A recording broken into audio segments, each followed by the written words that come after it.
Okay, here's a short video on my example of a split wishbone suspension, rear suspension, and a triangulated suspension using split wishbones, 36 forward bones. It doesn't actually matter what kind of wishbones that you use.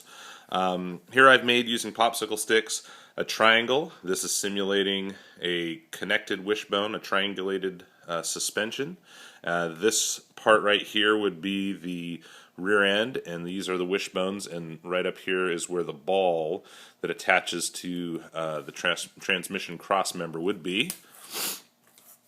And here you have a simulated differential rear end with wishbones that are connected that are split. And you can see how I have them there. These are the two separate types.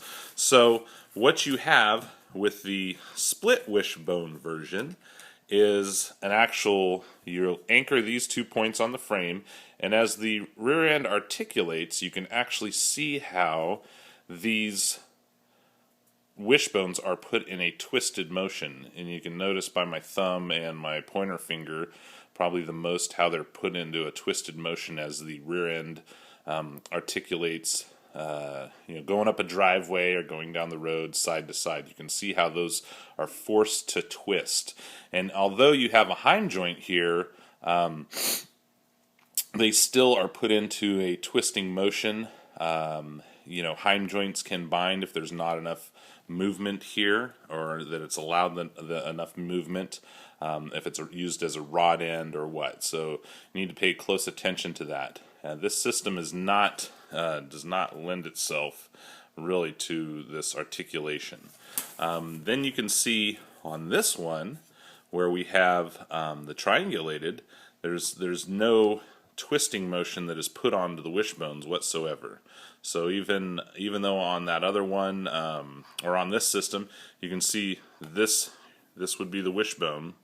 It's not put into, there's no stresses that are put into it as it moves up and down.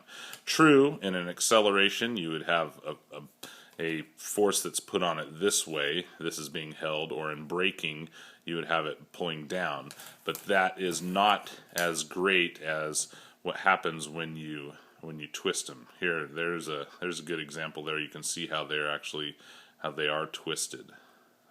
Okay.